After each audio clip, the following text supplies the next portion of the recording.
Hi, welcome to love talkies. Feel my love episode 58. ఆఫీస్కి వెళ్తున్న రుద్ర వెనకే పరిగెత్తుకుంటూ వచ్చిన సహస్రకి రెస్టారెంట్లో తన వైఫ్కి స్పూన్తో టిఫిన్ తినిపిస్తున్న విశ్వ కనిపించాడు.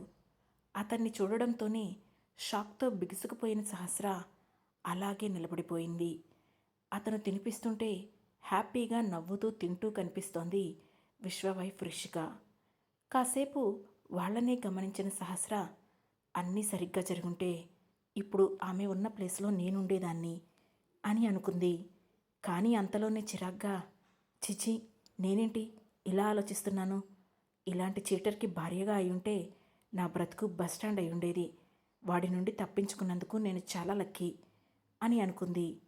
కానీ విశ్వ తన వైఫ్తో హ్యాపీగా ఎంజాయ్ చేస్తూ చూస్తూ ఉండడం గమనించిన ఆమె అక్కడే నుంచొని ఆలోచిస్తూ, నన్ను మోసం చేసినవాడు మరొకరిని పెళ్లి చేసుకొని సంతోషంగా ఉంటే నేనెందుకు ఇంకా అదే తలుచుకుంటూ లైఫ్లో స్టక్ అయిపోయాను అని అనుకుంటూ ఉంది. అతన్ని అంత హ్యాపీగా చూస్తుంటే ఆమె కడుపు కాస్త మండుతోంది.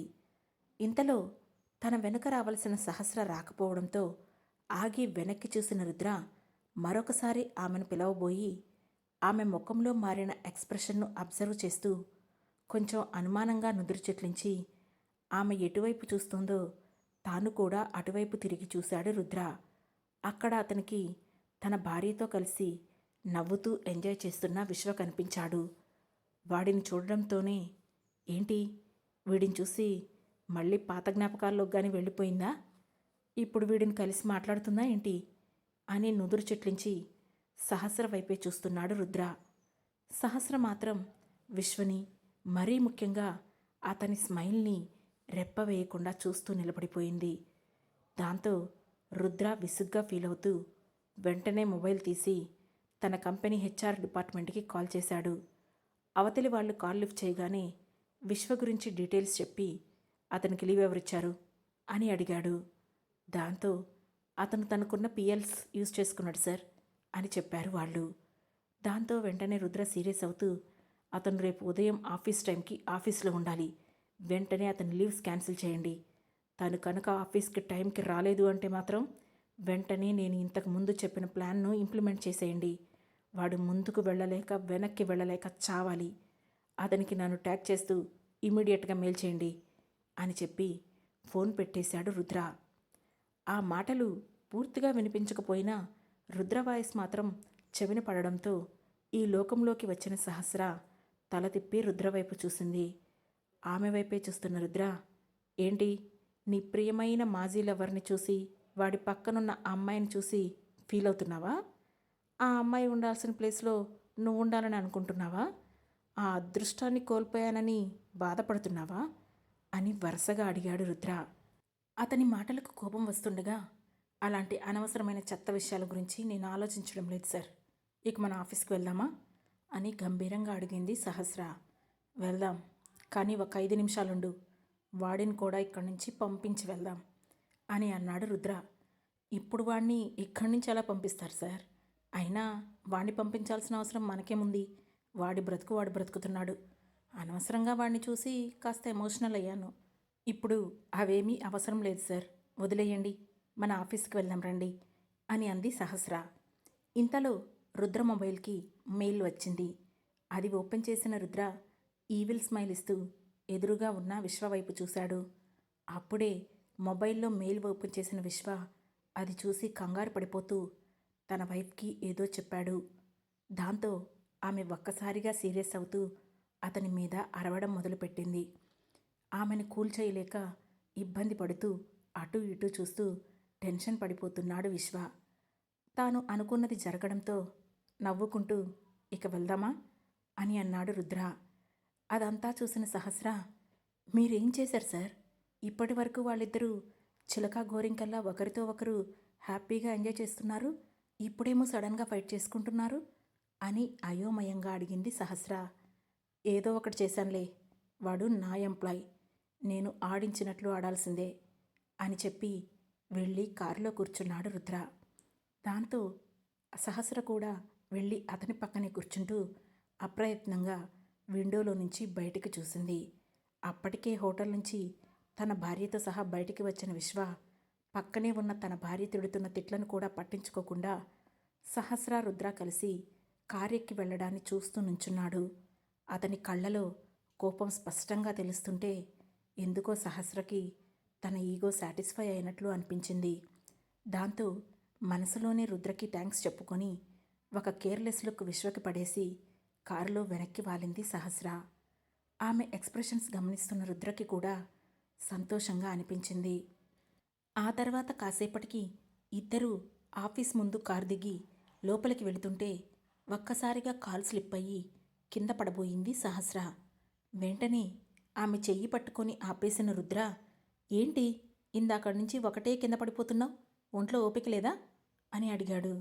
ఎస్ సార్, మనం టిఫిన్ చేయలేదు కదా అందుకే అని టక్కుని చెప్పింది సహస్ర.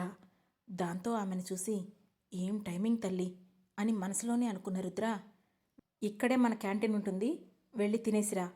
అండ్ తినేటప్పుడు క్యాంటీన్లో ఫుడ్ క్వాలిటీ కూడా చెక్ చేసుకొనిరా. ఈ పూట నీకు ఇదే ఫస్ట్ వర్క్ అని చెప్పి తన క్యాబిన్లోకి వెళ్ళిపోయాడు రుద్ర. దాంతో ఆమె మనసులోనే ఆనందపడిపోతూ, అమ్మయ్యా, తినడంలో ఉన్న ఆనందం ఎందులోనూ ఉండదబ్బా అని అనుకుంటూ క్యాంటీన్ వైపు నడిచింది. అదే సమయంలో ఆఫీస్లో ఉన్న ఎంప్లాయీస్ అందరూ ఆమెను చూసి వెంటనే పైకి లేచి మళ్ళీ ఆమెకు సెల్యూట్ చేయడం మొదలుపెట్టారు.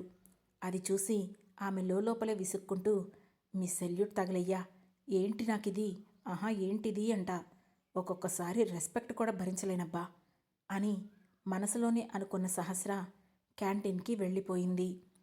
మరోవైపు భార్య తిడుతూ ఉంటే కొత్త మోజులో ఆమెతో గొడవ పడలేక ఆమె తిడుతున్న తిట్లను భరిస్తూనే తన ఎదురుగానే రుద్ర వెంట వెళ్ళిన సహస్రను తలుచుకొని రగిలిపోతున్నాడు విశ్వ.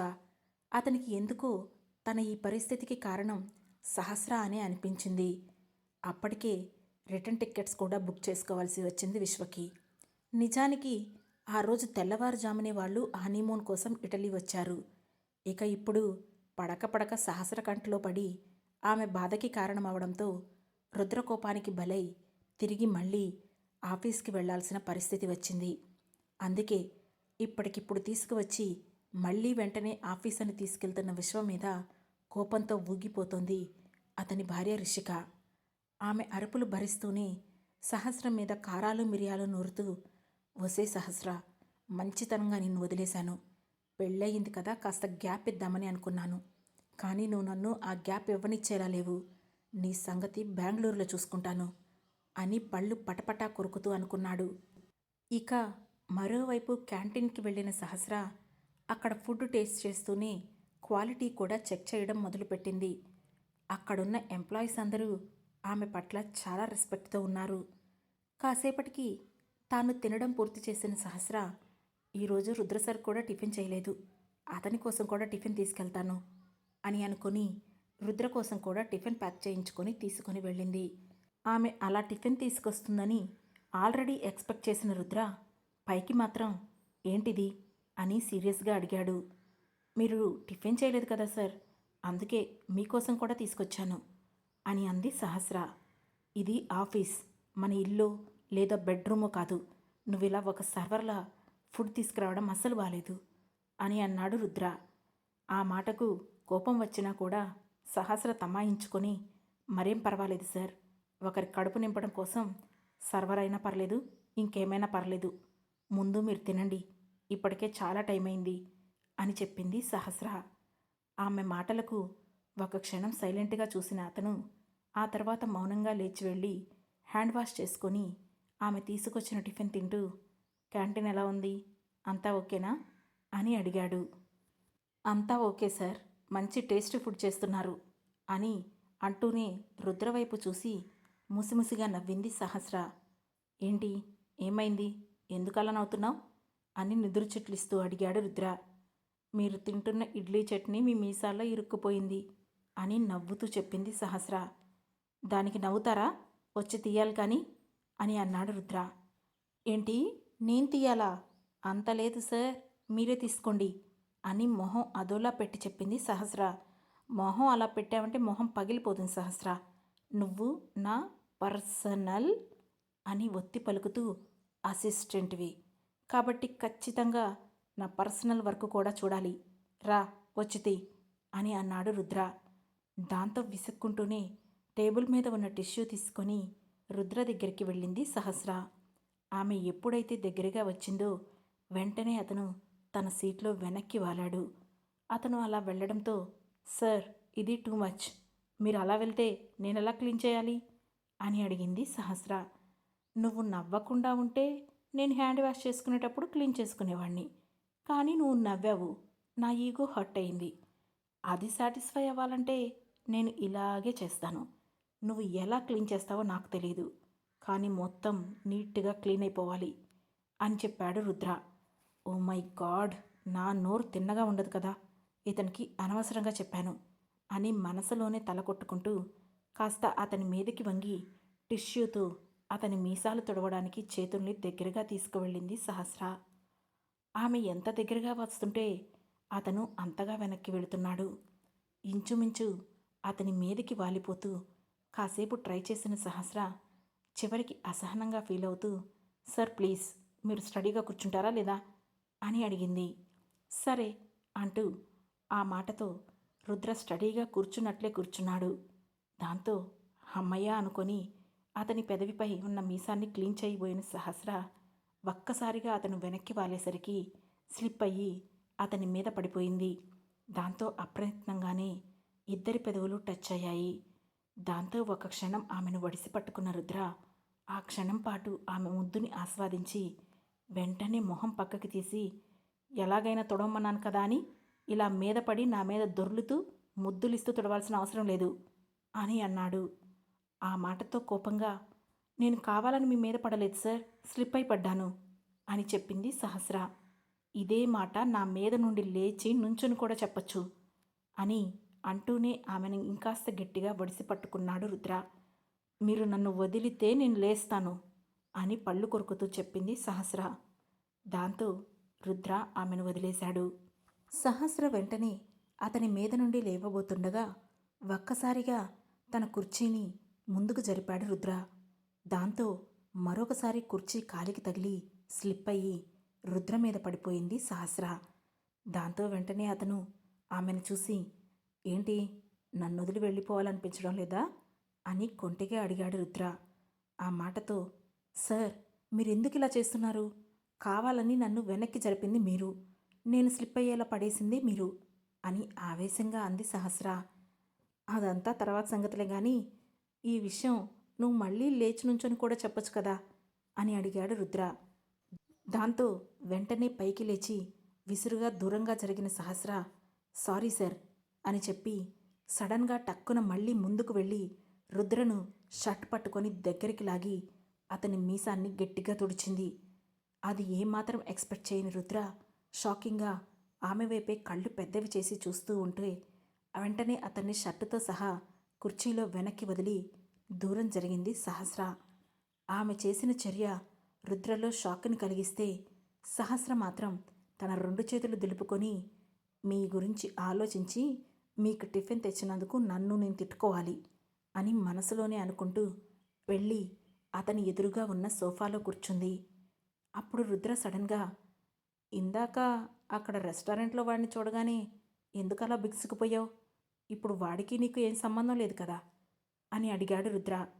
సడన్గా టాపిక్ మార్చిన రుద్రని సీరియస్గా చూస్తూ, కొన్ని దరిద్రాలు అంతే సార్, మనం ఎంత వదిలించుకుందామనుకున్నా వదలవు అని అంది.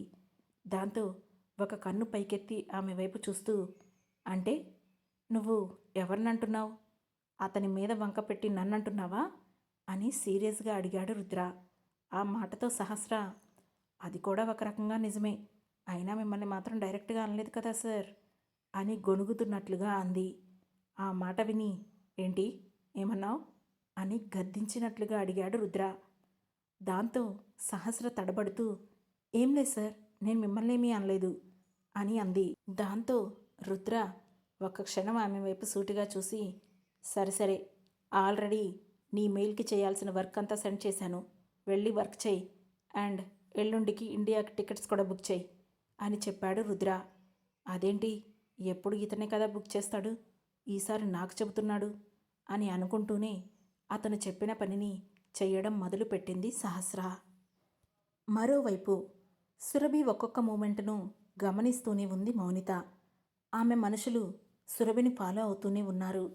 ఇంకోవైపు తన భార్య విడాకులు అడగడంతో ఆ ఇంటికి వెళ్లాలంటేనే భయం పుట్టిన చంద్ర ఫామ్ హౌస్లో కూర్చొని అదే పనిగా డ్రింక్ చేస్తున్నాడు. అతను ఎప్పుడెప్పుడు ఇంటికి వస్తాడా?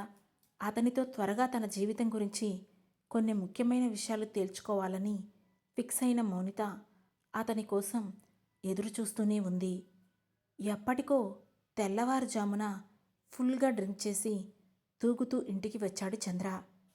ఆ పరిస్థితిలో అతన్ని చూస్తూనే కోపంతో రగిలిపోయిన మౌనిత, మీ స్వార్థం మీరు చూసుకుంటారేంటి చంద్ర? నేను ఇంపార్టెంట్ విషయాలు మాట్లాడాలని అనుకున్నప్పుడే ఎందుకు ఇలా చేస్తారు అని అడిగింది మౌనిత. ఇలా చేయడం నాకేమైనా సరదానా ఏంటి? నువ్విచ్చిన షాక్ తట్టుకోవాలంటే ఈ మాత్రం డ్రింక్ చేయాలి మౌని అని అన్నాడు Chandra. Shut up Chandra, this is not fair. అయినా నేనేం చెప్పాను? విడాకుల నోటీస్తో పాటు లాయర్ని కూడా తీసుకొని ఇంటికి రమ్మన్నాను. కానీ అదంతా వదిలేసి నువ్విలా డ్రింక్ చేసి రావడం ఏమైనా బాగుందా అని అడిగింది మౌనిత. ఆ మాటతో చంద్ర ఒక్కసారిగా సీరియస్ అవుతూ, విడాకులు విడాకులు అంటావేంటి? ఈ వయసులో నీకు విడాకులు ఇచ్చేదెవడు అని అడిగాడు. నాకు వయసుతో సంబంధం లేదు చంద్ర.